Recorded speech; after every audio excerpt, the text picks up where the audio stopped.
If your right foot is struggling to play fast enough, as well as in time, and you feel like you might actually be working harder than you need to in order to play fast and play in time, because maybe your foot is running into the chain of the pedal, which is no good, and your knee's hurting, and maybe you're getting this sound right here,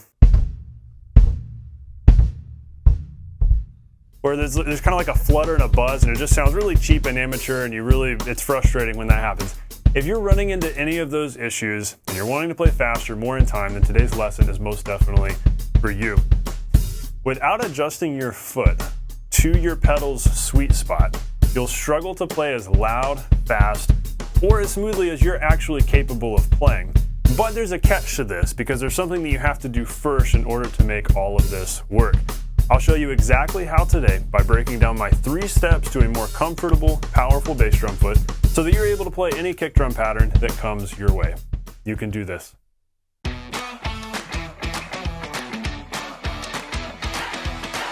Hey, welcome to The Non-Glamorous Drummer. I'm so glad you're hanging out. I help self-taught beginner drummers know what to practice so that they can nail songs and be able to play with a band and be that drummer other people want to play with.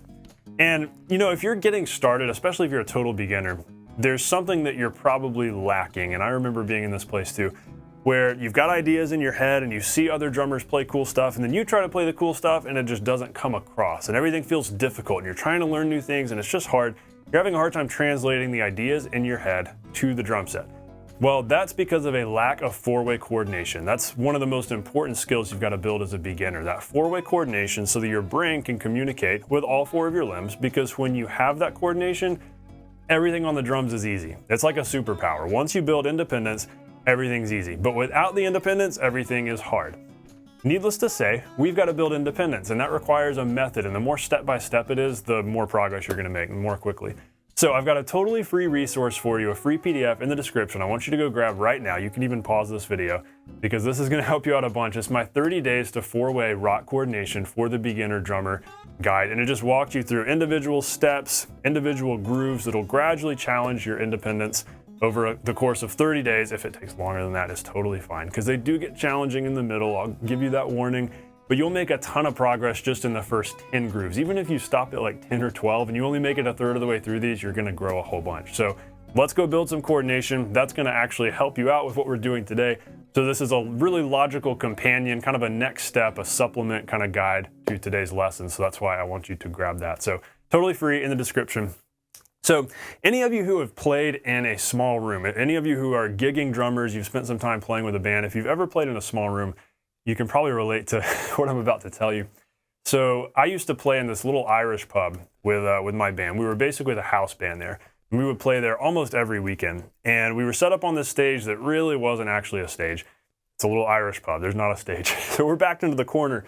And as the drummer, you're always the one who's backed into the corner. And it can be kind of nice because you've got your own isolated space. But it's also not nice if you're 6'4" like I am. So what was happening, I was getting cramped into this corner, trying to get all my stuff here so there was room for the rest of the band, because we were a 4-piece band, basically setting up in the space of like one little dinner table. And so by the end of the gig, what I was starting to find night after playing for 3 hours, was that my knee was hurting, my leg was cramping up, my leg was exhausted. I was working really hard, trying to play loud, trying to play fast. And then by the end of the night, I wouldn't actually take my shoe off, but I could, if I were wearing my house shoe slippers on the gig, I could take them off, which, by the way, is the way to go. Wear slippers on the drums. They're great because they're flexible, but they grip well. But that's beside the point. My foot was running into the chain of the pedal, and it was eating away at the ends of my shoe. And this was happening on the hi-hat also. And so what we're talking about today kind of applies to left foot also. But my foot was running into the chain. I was just trying way too hard to play.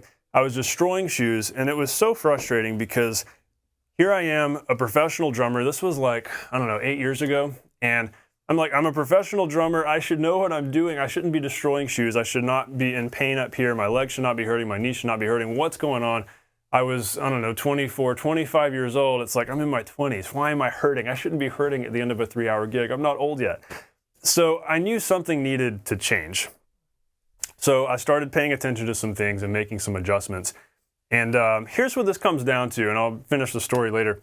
If you place your foot in your pedal's sweet spot, like the sweet spot on the foot plate, you will be able to more easily play quickly, smoothly, and without any pain. And so long story short, that's kind of where we're boiling this down to. And so let's get nitty gritty here. 3 steps to a more comfortable, powerful bass drum foot. I want to help you solve all of that I was dealing with. And if you can relate to that in any way, then hey, you're in the right place today. And if you can't relate to that, I'm glad you haven't faced that. Let's avoid it. I want to help you avoid that.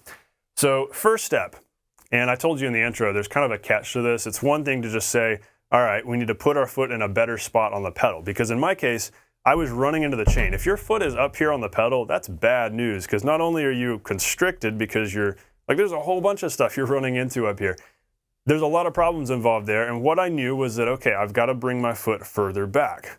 But it's not that simple as just bringing your foot further back. You've got to, step 1, sit farther back. That's the important thing you've got to do first, and that's a little bit easier said than done, because my problem in the corner of the Irish pub was that I didn't have room to.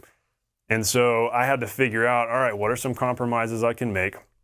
Is there a drum stool I can use that I can actually get closer to the wall with?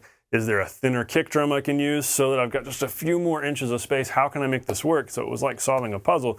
But once I sat further back and also started to sit a little bit higher, I was able to position my foot more like right here. And some magical things happen when your foot is further back on the pedal. And by the way, it doesn't matter whether you're playing heel down or heel up. I'm heel down. And if you're heel down, it's very important that you sit far enough back to give yourself space. If you're heel up, it's very important that you sit high enough up for it to feel comfortable and natural. A lot of you, many of my students kind of use like a hybrid where they're kind of in between heel up and heel down. Wherever you are on the spectrum, you can't get the results you want to get way up here. You have to be down here. And so that does require sitting a little bit further back. And that was something, honestly, I felt like an idiot for so many years, like realizing, okay, that's my problem. I just need to sit further back.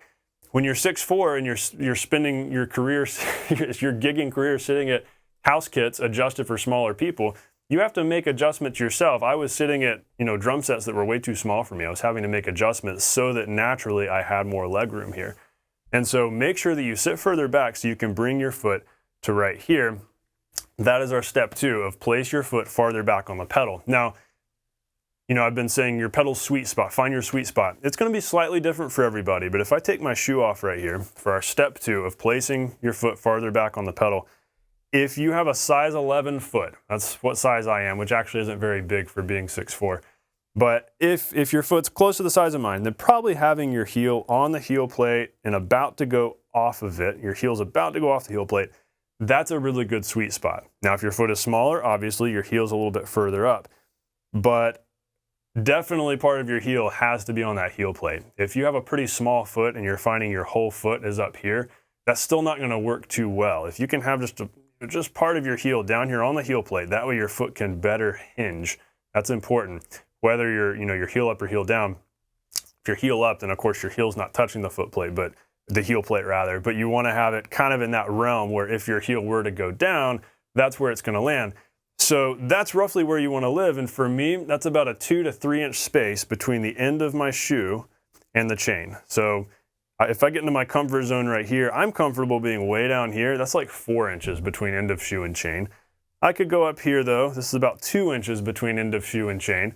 So aim for that 2 to 4 inch range. See if you can get your foot in that spot and get comfortable in that spot.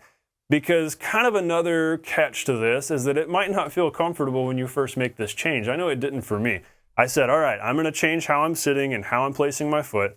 So I did that, and immediately the knee pain went away. Immediately the leg pain went away. I wasn't hobbling off the stage as a 24-year-old. It was feeling so much better. But in the moment while playing, it still didn't feel entirely natural because I was having to, rewire my brain to a new habit to get comfortable with my foot being here. Because what will happen is you'll very easily feel like you're not in control. You'll feel like you need to have your foot up here to have more control. You'll feel like you're going to get more speed if you're up here. That was the lie I was believing, that I would get more speed and get more control up here. But the truth is that the opposite is true. And you will get more speed, control, and volume range and smoothness and naturally good timekeeping by having your foot further down here. If you watch any of the best drummers out there, you're not going to see their foot way up here. You're going to see their foot down here. Some even have their foot way down here. They might even be further down. They might be heel up right down here. Every drummer is slightly different, but there are a lot of awesome drummers out there who are playing way down here because you don't have to move your foot as much to get as much motion when you're down here. It just takes a little bit more strength, right? If I'm gonna play down here, that works great. Like I can bounce the beater great playing heel up way down here. That feels great. If I go a little further up, heel up, it actually doesn't feel quite as good. If I'm gonna go this far up, I really need to go heel down to feel in control at this place on the pedal. And I'm gonna go heel down because that's just the way I like to play. I feel more balanced that way. But if I'm gonna go heel up, I could do that, but if I'm heel up, I gotta be down here.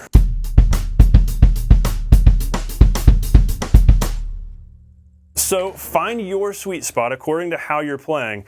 But most likely that sweet spot is not going to be any closer than end of shoe about 3 inches away. Maybe 2, but probably 3. So before we get into our third and final step, we've kind of been foreshadowing the big ultimate reasons for doing this. You know, the fundamental reason is, okay, we need to not be pressing our foot and our leg forward into the drum because that's going to result in pain and cramping and, you know, too much joint strain, all the bad stuff that was causing me pain as a 24-year-old playing long gigs. We don't want any of that. So that's awesome that this is going to solve that because this totally solved it for me. I did not have any more knee pain, shin pain, ankle pain, leg cramping. I was not hobbling off the stage anymore. That solved it. But there's actually additional benefits beyond that. What is the ultimate reason why we want to make this adjustment? Well, I believe it's so that we can bounce the beater. Now, this is where it gets fun. This is where it gets controversial because different drummers have different beliefs about this. But I am a firm believer in bouncing the beater because, one, it feels better on your leg. You're sending the shock back out instead of sending, you know, when you stomp into the pedal and you're burying it, even if you do it heel up, you're sending a shock wave up your calf. If you do it heel down, and actually you don't feel the shock wave as much heel down, I don't think. I think you feel it more heel up. Either way, there's a shock wave going up your leg, potentially into your knee. You're going to wear out your leg more. And that was the additional reason why I was hurting my knee, why I was in pain by the end of the gig, because every note was burying like that and it was sending shock waves up my leg. So when I adjusted, when I sat further back, moved my foot further back and only exclusively bounced the beater, there were no shock waves going up my leg because then the shock wave goes back out the beater. Just like if you hit a drum and you let the stick bounce, you're not going to feel a shockwave go up your arm, but if you go like this, besides the fact it sounds horrible, you feel this stiffness just like you're hammering your fist on something. That's not natural. Why would we want to do that? So that's the number one reason to bouncing the beater, which becomes way more natural with these foot placement adjustments we've made. But the second reason is it sounds better. You get a better sound out of your bass drum by having that nice resonance instead of the head, you know, the beater burying on there. It's hitting, you're getting this full resonance. And so that's pretty awesome. Third reason is bouncing allows you to create a motion with the beater, which allows you to play more in time at any dynamic. Let me show you. So step 3 here. Step 3 to a more comfortable, powerful bass drum foot.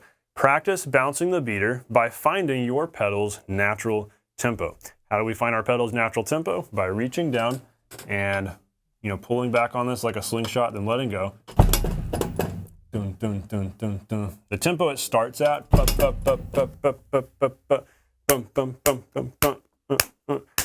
that's somewhere with most pedals is between 100 and 120 beats a minute if we're feeling these as eighth notes. 1 and 2 and 3 and might be about right there. So then, okay, we've roughly found that. You can pull out your metronome and clock it and see, okay, hey, it's 108, awesome. Then start just ghost bouncing the beater like this. Remember, we're sitting further back so that we're comfortable. We've placed our foot here so that we've got plenty of space between end of shoe and chain. Therefore, because we've done this, we can go like this and just bounce the beater and do this all day. Why can we do this all day? Because it requires almost no effort because this is the pedal's natural tempo. That's the rate at which it wants to bounce. It's like dribbling a basketball. I mean, you can stand there and dribble a basketball all day, right? That doesn't require a whole bunch of muscular effort. You're just the catalyst keeping it in motion. And that's what we're doing right here. We're just going to keep this steadily in motion. So find the tempo that this is most comfortable at. For me, for my pedal, it's like between 115 and 120. It all depends on the weight of your beater, how long you have your beater extended. The longer it is, the slower the pedal, the shorter it is, the faster. Find your sweet spot. We've got other lessons here on the channel about pedal adjustment to help you figure that out. Spring tension can play into that a little bit too. So every pedal's slightly different, but find that natural tempo where you can just do this all day. Or maybe the beater's just barely kissing the head, or maybe it's not hitting it at all. If you find you're not able to do this, just a quick beater adjustment note, that might mean you need to adjust your angle a little bit further back. You don't want the beater to be any closer than a 45-degree angle. If your pedal is right here, you need to adjust it further back. Mine's right at about 45. I'm fine with going past 45. If I were gonna play really loud and fast, I actually would like to go a little past 45. The catch with that is that you lose a little bit of control when playing softly. If you wanna play real soft and feel in control, feel good doing that, then it helps to just have the 45-degree angle, no further, but also no closer. But if you wanna have that, the power, the speed, you can go a little bit further back. Either way, make sure you're able to do this, and then just practice playing eighth notes, ghosting them, where it's like literally just ghost notes, barely making any sound. Keep this going for like a whole minute. Try to ignore whatever rattling sound is going on down here. I've got something extraneous causing rattling on my kick drum. Watch, don't listen. So get this going where you're just barely bouncing the beater like this. Be able to do this for like a minute without stopping, and then get a little bit louder. Be able to do that for a minute without stopping. Go a little bit louder. Minute without stopping, even louder.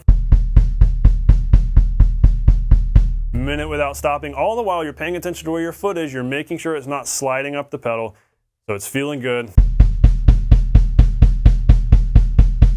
Be able to go really loud, and all the while you're building foot strength while using this nice, smooth, relaxed technique that is your foundation for speed, fluidity, great timekeeping, and literally playing anything you want to play on the bass drum.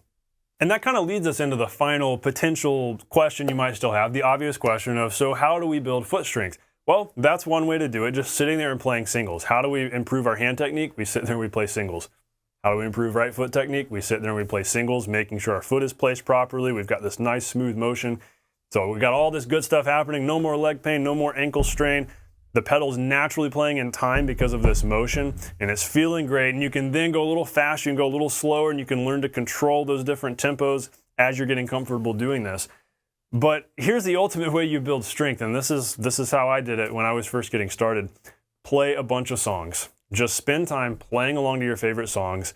And while you're playing those songs, look down at your foot. Okay, is my foot where it needs to be? Cool. Is it looking good? Feeling good? Awesome. And just spend a lot of time playing songs. That's way more fun than sitting here playing drills. We like to find drills and exercises to feel like we're hacking our progress. And those are great. It's fine. But this isn't purely fitness. Playing drums isn't just about, fitness. Yes, there's strength and endurance we've got to do to be able to play loud and fast. But this is about music, and this is about having fun. So find some favorite songs. Just play those favorite songs all the time, and your right foot will naturally get stronger, and your leg will get more into shape. And also grab the e-guide I told you about earlier, that 30 days to 4-way coordination for the beginner drummer. That gives you a whole bunch of just step-by-step different grooves to practice and have a whole bunch of fun with testing out your right foot and putting today's skills to the test. So get to work on this. No more ankle, leg, knee pain, a more relaxed foot that's naturally playing in time, which is what we want. You'll find that you're able to just play more quickly without a whole bunch of effort, and you won't be destroying your shoes. If you happen to have been in the same boat I was in, just feeling like an idiot destroying shoes and having to replace shoes and spend money on new shoes, no more of that. So, question for you as we wrap up, where have you been placing your foot on your foot plate? Are you going to change anything after today? I hope I've motivated you to make some changes if you know that you need to, and I hope this lesson has been super helpful to you. So as always, thanks so much for watching. Stay non-glamorous and know that no matter what, you can do this.